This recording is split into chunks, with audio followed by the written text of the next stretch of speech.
Welcome in this channel.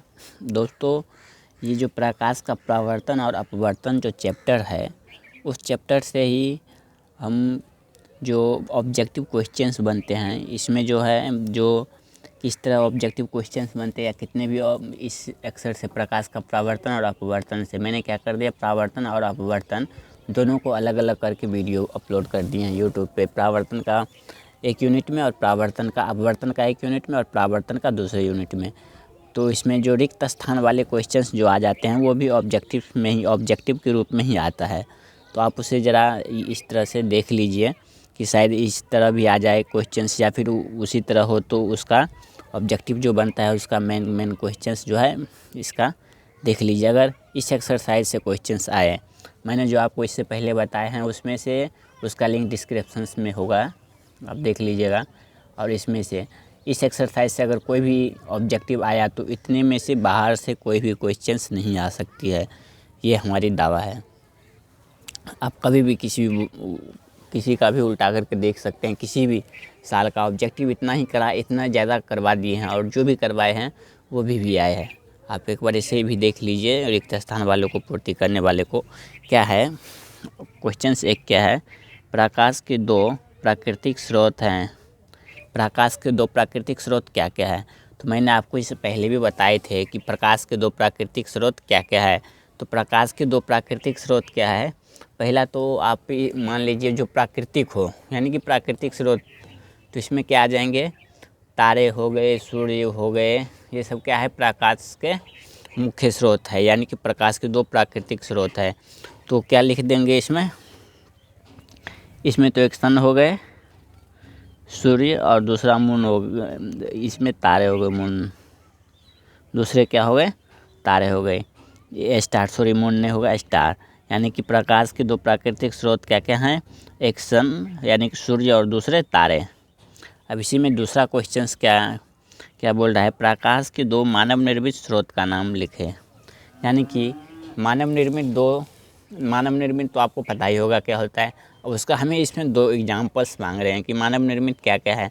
मानव निर्मित में बहुत आ जाते हैं, जैसे मोमबत्ती हो गए, टॉर्च हो गए, या फिर सौर ऊर्जा हो गया, वो भी क्या है, मानव निर्मित से ही बनता है ना। तो इसमें क्या क्या हो जाएगा, आप दो लिख दीजिए इसमें, टॉर्च और मोमबत्ती। क्या क्या लिख दीजिए, टॉर्च और इसमें मोमबत्ती। तो प्रकाश के दो मानव निर्मित क्या हो गए, टॉर्च, और दूसरा क्या हो गया, मोमबत्ती। अब उसके बाद तीसरा नंबर क्वेश्चन क्या है, एक अवतल दर्पण पर समांतर किरण पुंज आपतित कराया जाता है। यानी कि एक अवतल दर्पण है कोई, उस पर एक समांतर किरण पुंज आपतित कराया जाता है। दर्पण इस किरण पुंज को प्रसारित करता है। यानी कि अगर किसी अवतल दर्पण पर हम कोई समांतर किरण पुंज को भेजते हैं तो अवतल दर्पण का क्या गुण है, अवतल दर्पण किसी प्रकाश की किरण को क्या करता है, वो अभिसार करता है। यानी कि अवतल दर्पण क्या किसी प्रकाश की किरण को क्या करता है, अभिसारी कर देता है। तो इसका क्या आंसर हो जाएगा, परावर्तित करके वो क्या कर देंगे, अभिसारी किरण पुंज में बदल देंगे। वो अभिसारी किरण पुंज में बदल देंगे। उसके बाद क्वेश्चन नंबर 4 क्या है कि एक उत्तल दर्पण पर आपतित समांतर किरण पुंज परावर्तन के बाद परावर्तित हो तो उसे वो क्या कर देंगे। देखिए, अवतल दर्पण क्या करते हैं, उसे अभिसारी करते हैं, तो इसमें उत्तल दर्पण क्या कर देंगे, अपसारी कर देंगे। उत्तल दर्पण क्या करेंगे, इसको अपसारी कर देंगे। तो इसका सही आंसर क्या हो जाएगा, अपसारी।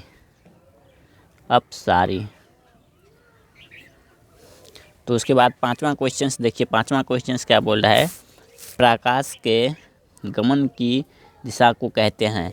यानी कि प्रकाश जिस दिशा में गमन करती है, क्या होता है, प्रकाश जिस दिशा में गमन करती है, उस प्रकाश के उस गमन करने की दिशा को हम क्या कहते हैं, प्रकाश के गमन करने की दिशाओं को हम क्या कहते हैं, तो उसको किरण कहते हैं। आप परिभाषा में तो किरण आरेख क्या था, उसमें तो आपको बता ही दिए गए थे, फिर भी आप इसमें देख लीजिए क्या है, प्रकाश के गमन की दिशा को क्या कहते हैं, तो किरण कहते हैं। इसका क्या हो जाएगा, किरण। यानी कि प्रकाश के गमन की दिशा को कहते हैं।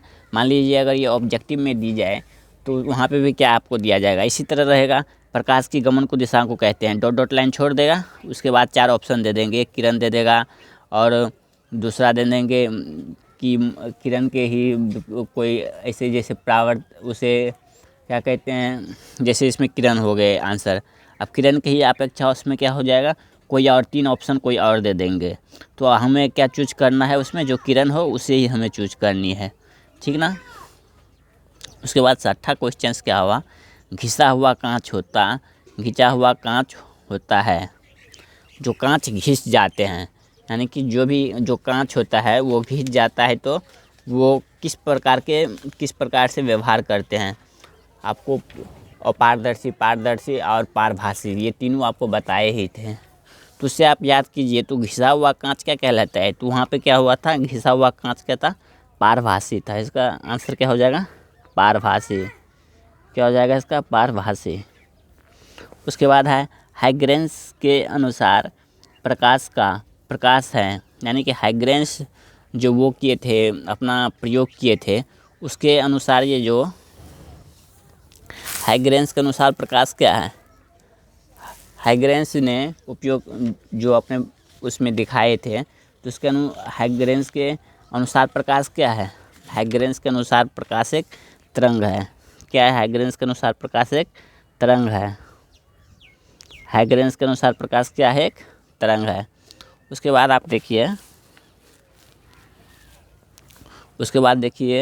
ये 8वां क्वेश्चन, न्यूटन के अनुसार प्रकाश क्या है।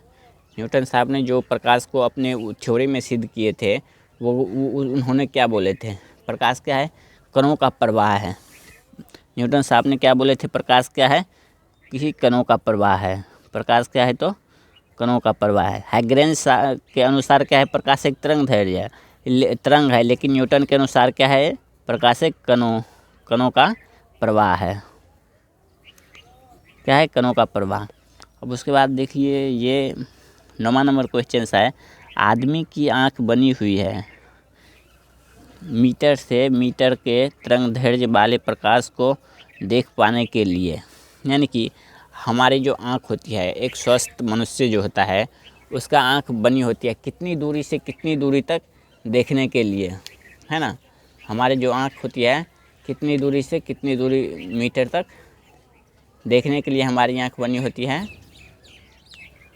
तो इसका आंसर क्या हो जाएगा, आदमी की आंख बनी हुई है इतनी मीटर से इतने मीटर के तरंग दैर्ध्य वाले प्रकाश को देखने के लिए।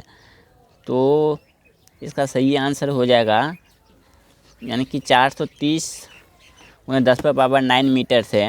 इसका सही आंसर क्या हो जाएगा, आदमी की आंख बनी हुई है।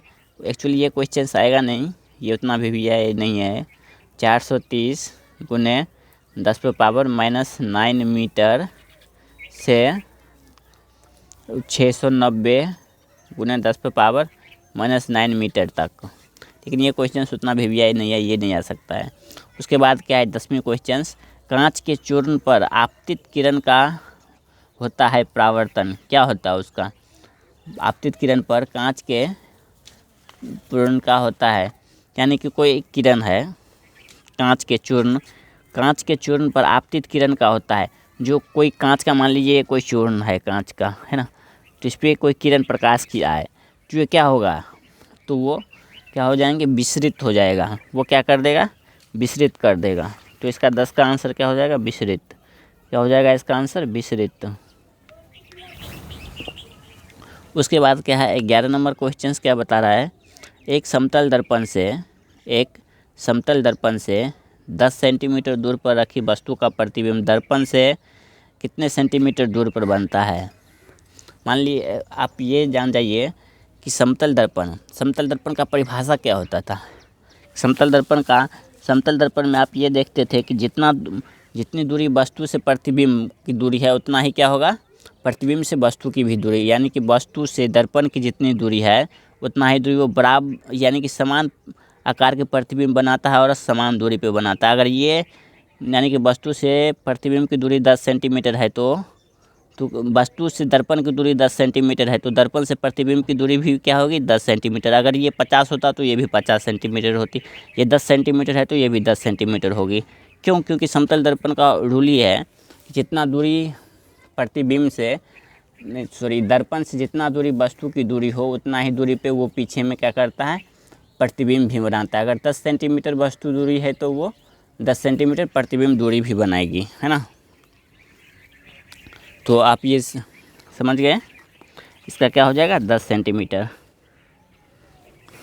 उसके बाद है 12 नंबर क्वेश्चंस। 12 नंबर क्वेश्चंस क्या बता रहा है, समतल दर्पण वास्तविक बिंब का हमेशा बनाता है कैसा प्रतिबिंब। यानी कि समतल दर्पण है वो वास्तविक प्रतिबिंब का कैसा प्रतिबिंब बनाता है। 12 नंबर क्वेश्चन हमारे क्या बोल रहे हैं, कोई समतल दर्पण है वो वास्तविक प्रतिबिंब का हमेशा कैसा प्रतिबिंब बनाएगा।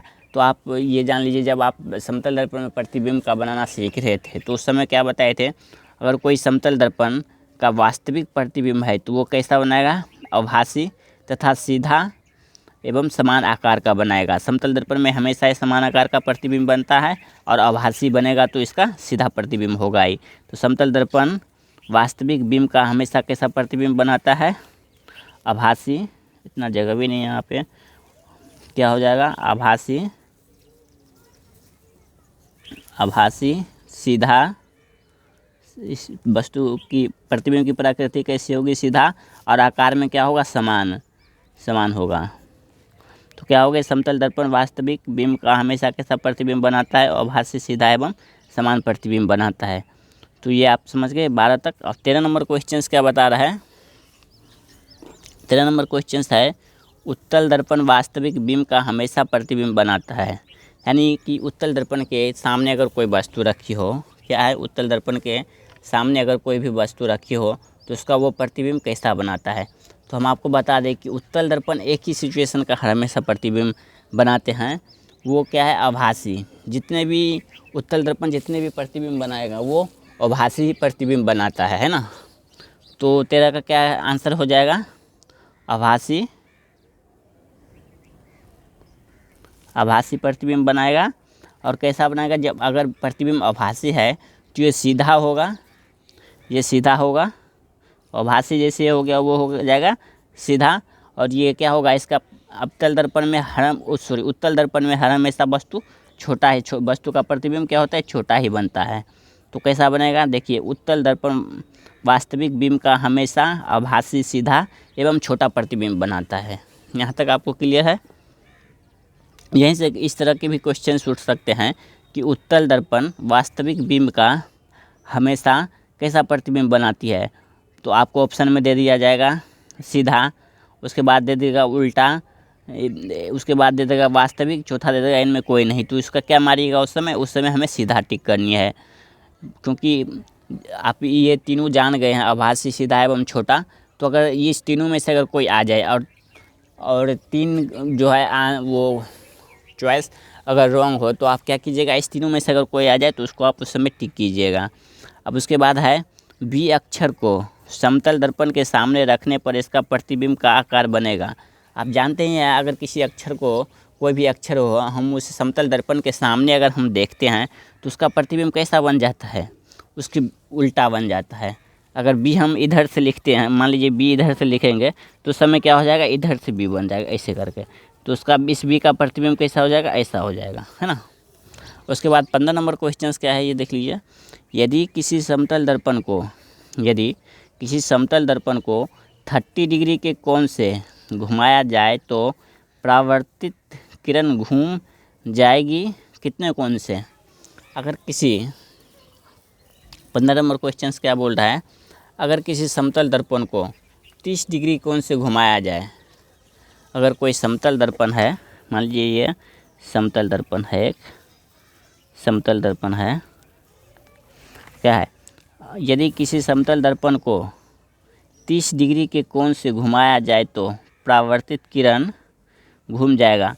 ये मान लीजिए आपतित किरण है जो कि क्या है, यदि किसी समतल दर्पण को 30 डिग्री के कोण से घुमाया जाए और ये परावर्तित किरण है ना, और ये अभिलंब कितना है, 90 डिग्री इस पे अभिलंब होता है। यदि इसको हम घुमाएं 30 डिग्री से घुमाए, 30 डिग्री से यदि हम इस दर्पण को इधर मूव कर दें, इधर इसको 30 डिग्री अगर हम घुमा दें तो कितना डिग्री का कोण उस समय बनेगा? तो वो 30 माइनस 90 कितना हो जाएगा? 60 डिग्री, 90 माइनस 30 तो कितना हो जाएगा? 60 डिग्री का कोण बनेगा वहाँ पे। कितना डिग्री बनेगा? 60 डिग्री। ये उतना भी आए, ये भी क्वेश्चंस नहीं आने की संभावना है, आएगा ही नहीं है कभी। उसके बाद 16 नंबर क्वेश्चंस क्या है? परस्पर लंबवत रखे गए दो समतल दर्पण के सामने रखी गई एक वस्तु के प्रतिबिंब की संख्याएं होगी। परस्पर लंबवत रखे गए दो समतल दर्पण, यानी कि समतल दर्पण, दो लंबवत समतल दर्पण, एक समतल दर्पण मानिए यूँ रखा हुआ है जो इधर से है, और इसके एक लंबवत है, इसी के एक पे लंब पे यहाँ पे डाल दीजिए एक लंब, एक समतल दर्पण यहाँ से है ना। यहाँ पे एक कोई वस्तु रखा हुआ है, इसका कितना प्रतिबिंब बनेगा, है ना। ये भी एक दर्पण है और ये भी एक दर्पण है, इसका कितना प्रतिबिंब बनेगा। हमें ये पूछा जाता है कि अगर हम दो समतल दर्पण को परस्पर लंबवत रखें तो इसके कितने प्रतिबिंब बनेंगे। तो ऐसी स्थिति में उस वस्तु के 3 प्रतिबिंब बनेंगे। कितने प्रतिबिंब बनेंगे? 3 प्रतिबिंब बनेंगे। कितने हो जाएंगे इसका? 3। उसके बाद 17 नंबर क्वेश्चंस क्या है? देखिए, ध्रुव P और वक्रता C को मिलाने वाली सरल रेखा को कहते हैं। यानी कि ध्रुव P और वक्रता केंद्र C को मिलाने वाली रेखा को क्या कहते हैं? देखिए, आपने ये मिरर है ना, इसे इस भाग रजित कर दीजिए, और ये C था और ये इसे पोल कहते हैं, इसके मध्य बिंदु को। इसको और इसको मिलाने वाली रेखा को हम क्या कहते थे? आप याद कीजिए, इसको प्रिंसिपल एक्सिस कहते थे, यानी कि प्रधान अक्ष। ये वाली रेखा की बात हो रही है, इसे हम क्या कहते थे? प्रधान अक्ष। तो यहाँ पे भी क्या पूछ रहा है? ध्रुव P और वक्रता केंद्र C को मिलाने वाली सरल रेखा को कहते हैं। तो क्या कहते हैं? इसको प्रधान अक्ष कहते हैं, प्रिंसिपल एक्सिस। तो इसको क्या कहेंगे? प्रधान अक्ष, प्रधान अक्ष। उसके बाद है क्वेश्चन नंबर 18, क्या बोल रहा है? अवतल दर्पण में C और F के बीच रखी वस्तु के प्रतिबिंब का आकार वस्तु के आकार से, यानी कि अवतल दर्पण में पूछ रहा है कि C और F, ये मान लीजिए कोई अवतल दर्पण है, इसके C और F के बीच यहाँ पे कोई प्रतिबिंब, हाँ वस्तु रखा हुआ है, वस्तु रखा हुआ है। इसके वस्तु के आकार क्या होगा? जब इसका वस्तु है, इसके वस्तु से जब रे जाएगी, इस पर टकराएगी और पुनः ये जब रिफ्लैक्ट होगी तो ये कितने डिग्री, इससे कितने बड़ा बनेगा या छोटा बनेगा, वही यहाँ पे पूछ रहा है। उसका आकार क्या होगा? अगर अवतल दर्पण में C और F के बीच रखी वस्तु का प्रतिबिंब का आकार वस्तु के आकार से होगा, तो वस्तु के आकार से उस समय कितने हो जाएगी? बड़ा हो जाएगा। क्योंकि देखिए, जब छोटा कब बनता है? जब C और, यानी कि फोकस, इसका C है सेंटर और अनंत के बीच में जब वस्तु रखी हो तो इसका प्रतिबिंब क्या होता है? C और F के बीच जब भी प्रतिबिंब, C और अनंत के बीच जब भी कोई प्रतिबिंब रखी हो, इसको हम इस तरह यहाँ से समझा देते हैं ताकि आप अच्छे से समझ जाइए।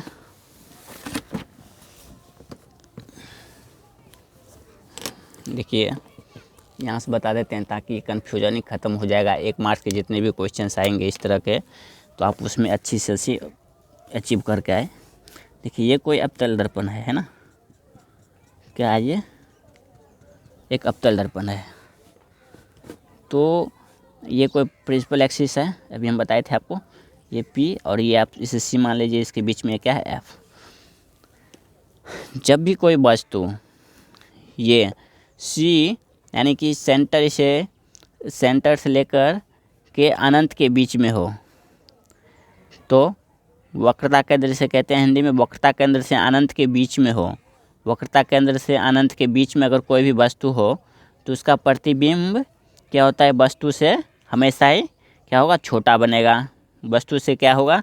छोटा बनेगा। अगर C और अनंत के इन्फिनिटी इसके बीच में हो तो वस्तु क्या होगा? छोटा बनेगा। वो प्रतिबिंब कैसा बनेगा? छोटा बनेगा। अगर C से चाहे सी पे होगा तो बराबर होगा। जिस तरह के वस्तु, जितना बड़ा का वस्तु है उतना ही बड़ा का प्रतिबिंब बनेगा। अगर सी को छोड़ करके, यानी कि सी और एफ के बीच में हो तो क्या होगा, प्रतिबिंब छोटा बनेगा। सी और एफ के बीच में हो तो क्या होगा, प्रतिबिंब वस्तु से छोटा बनेगा। सी और एफ के बीच में हो तो जब ये फिर यहाँ एफ पे आ जाएगा, अगर एफ पे कोई भी वस्तु है तो उसका प्रतिबिंब कहाँ बनता है, अनंत पे, तो वो बहुत बड़ा हो जाता है। और जब एफ और पी के बीच में हो तो क्या होगा, वस्तु से प्रतिबिंब बड़ा बनेगा। यहाँ पे भी आभासी प्रतिबिंब बनता है, लेकिन ये बड़ा प्रतिबिंब बनता है। तो आपको समझ में आ गया होगा कि जब भी वस्तु अनंत और सी पे हो तो, अनंत पे हो तो कहाँ पे बनेगा, फोकस पे सबसे छोटा बनेगा। अनंत और सी के बीच में हो तो, अनंत और सी के बीच में होगा तो कहाँ बनेगा, एफ और सी के बीच में, जो कि वस्तु से छोटा होगा। अगर सी पे हो तो कहाँ बनेगा, सी पे ही बनेगा, लेकिन वस्तु के बराबर बनेगा। अगर एफ, सी और एफ के बीच में हो तो ये भी क्या होगा, वस्तु से बड़ा बनेगा। अगर एफ पे हो तो अनंत पे होगा, ये भी बड़ा बनेगा। हाँ, तो अभी हमको यहाँ पे क्वेश्चंस में क्या पूछा गया है, ये देख लीजिए आप। क्वेश्चंस में क्या है, 18 नंबर क्वेश्चन थे कि अवतल दर्पण में सी और एफ के बीच में रखी वस्तु के प्रतिबिंब का आकार कैसा होगा। तो आप यहाँ से आप समझ गए होंगे कैसा होगा, स्मॉल, यानी कि छोटा। समझ गए क्या, कैसा होगा, छोटा। उसके बाद है 19 नंबर क्वेश्चन, क्या है, उत्तल दर्पण से 10 सेंटीमीटर दूर रखी वस्तु का प्रतिबिंब है। कोई उत्तल दर्पण है, इससे कोई वस्तु कितने सेंटीमीटर दूर रखी गई है, 10 सेंटीमीटर दूर रखी गई है, तो इसका प्रतिबिंब कैसा होगा। उत्तल दर्पण से 10 सेंटीमीटर दूर रखी गई, इसकी प्रतिबिंब की प्रकृति पूछ रही है, ना कि हमें यहाँ पे ये प्रतिबिंब की दूरी पूछ रहा है, और नहीं तो क्या इसका प्रतिबिंब की क्या पूछ रहे हैं, 10 सेंटीमीटर दूर पर रखी वस्तु का प्रतिबिंब होता है, इसकी प्रकृति पूछता है। क्या पूछ रहे हैं, इससे प्रकृति पूछ रहा है। तो आपको पता होगा कि उत्तल दर्पण में क्या होता है, हमेशा एक ही साइज़ के एक ही तरह के प्रतिबिंब बनता है। तो कैसे बनेगा, ये दर्पण से पीछे बनेगा। कहाँ पे बनेगा ये, दर्पण से पीछे। तो यहाँ लिख दीजिए आप, दर्पण से पीछे, दर्पण से पीछे।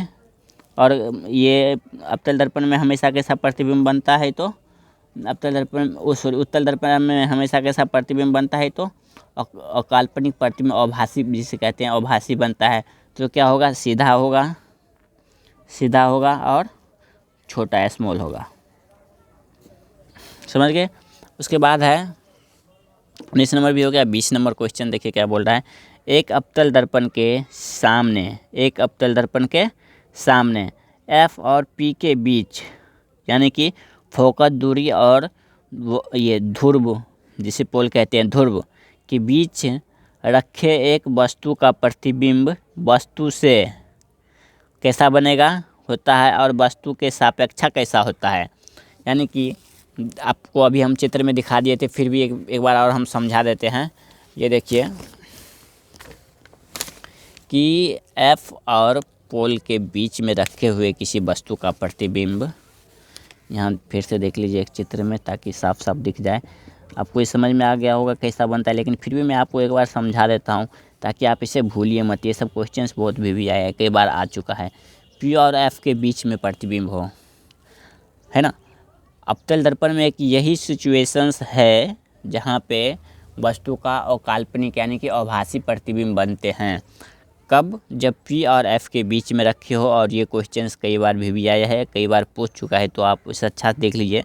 जब क्या है, एफ और पी के बीच में रखी हुई हो कोई वस्तु, तो इसका प्रतिबिंब, ये मान लीजिए यहाँ पे कोई वस्तु रखा गया हो, इसका क्या होता है, यहाँ पे पड़ता है और ये रिफ्लेक्ट कर देती है, फिर ये पुनः अपने एफ से होकर के गुजर जाती है, और फिर एक किरण, प्रकाश की किरणें यहाँ से सी से, मान लीजिए सी से गया, और ये फिर इससे पढ़ने के बाद, दर्पण पे पढ़ने के बाद, ये फिर पुनः इसी माध्यम में सी से ही लौट जाती है। तो क्या होता है, ये पीछे इसको डॉट लाइन से मिलाया जाता है। मिलने के बाद इसका प्रतिबिंब कहाँ बनता है, यहाँ पे, जो कि काल्पनिक होता है। क्या होता है, काल्पनिक और आभासी होता है इसका प्रतिबिंब। तो यही एक ऐसा सिचुएशंस है अवतल दर्पण में F और P के बीच वस्तु का प्रतिबिंब बड़ा बनेगा और कैसा बनेगा, तो अकाल्पनिक यानी कि आभासी प्रतिबिंब बनता है। यानी कि अवतल दर्पण में अगर आपसे कभी कोई पूछ दे तो अवतल दर्पण में कौन सी ऐसी सिचुएशंस है जहाँ पे प्रतिबिंब वस्तु का प्रतिबिंब जो है आभासी बनता है, तो पोल आप उसे आसानी से जवाब दे सकते हैं अब कि पोल और F के बीच में ही अगर किसी भी वस्तु को रखा जाए तो उसका प्रतिबिंब अकाल्पनिक बनता है। अवतल दर्पण में सिर्फ यही एक ऐसा रूल, यही एक सिचुएशंस है जहाँ पे किसी भी वस्तु का अकाल्पनिक प्रतिबिंब बनता है। तो है कि आप ये समझ गए होंगे। चलिए आप उसको फिलअप करते हैं जो भी था।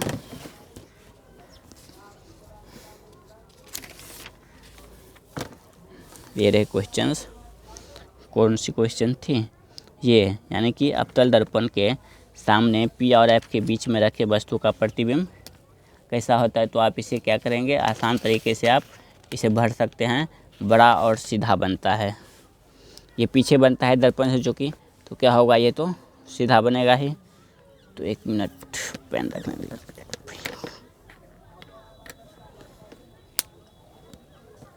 तो कैसा बनेगा, देखिए प्रतिबिंब वस्तु से कैसा बनता है, बड़ा बनता है, जो कि आप देख चुके हैं। और कैसा होता है, वस्तु के सापेक्षा कैसा होता है, ये सीधा होता है। कैसा होता है, सीधा। समझ गए। उसके बाद है 21वां नंबर क्वेश्चंस, है ना। और ये बहुत VVI क्वेश्चंस है। आप उल्टा करके देखिएगा, यदि 2-3 साल का अगर आप क्वेश्चंस पेपर उल्टाते हैं तो आपको 2-3 बार ये क्वेश्चंस पूछा हुआ मिल जाएगा, है ना। कि अवतल दर्पण से या फिर उत्तल दर्पण से तो इस एक्सरसाइज में 4-5 क्वेश्चंस हर एक साल बन ही जाते हैं।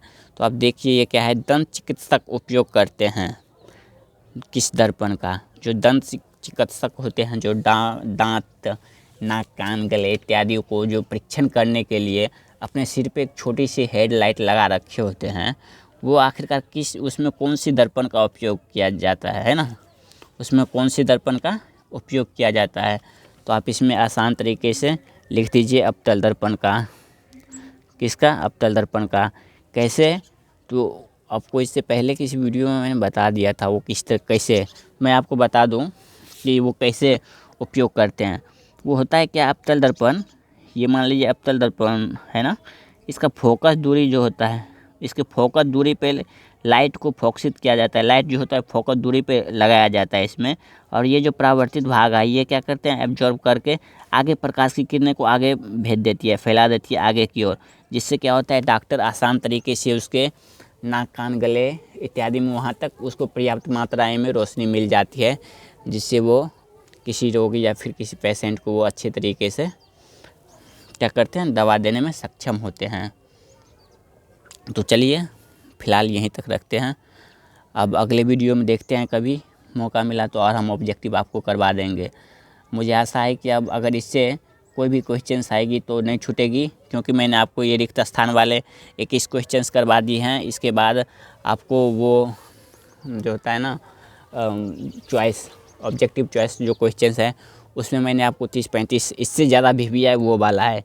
इसमें तो चलिए मैंने आपको बता दिया, मिलते जुलते उसी से मिलता जुलता था, इसमें कुछ खास नहीं थी, है ना। तो आप उसको इससे ज़्यादा अच्छा और बेटर होगा कि आप उसको देखिए, इसको भी देख लीजिए, लेकिन उसको इससे ज़्यादा बेटर है, वो उसको अच्छा समझाया भी गया है, तो आप उसे देख लीजिएगा एक बार। इसका लिंक डिस्क्रिप्शन में मैंने दे दिया है। अब ऐसा नहीं कि आप उस वीडियो को आप दिखवाने के लिए ऐसा बोल रहे हो, ऐसी कोई बात नहीं है ना। तो आपको मार्क्स बढ़ाना है, आपको अच्छा मार्क्स लाना है। मुझे तो यही आशा है कि आप फिजिक्स में जितना भी क्वेश्चंस है, आप हर एक का टेकअप कीजिए और हर एक का टेकअप अच्छे से अच्छे ढंग से आप करके आइए, ताकि आपका मार्क्स कभी भी अच्छे तरीके से आप स्कोर करके आए वहाँ से। Thank you, good luck.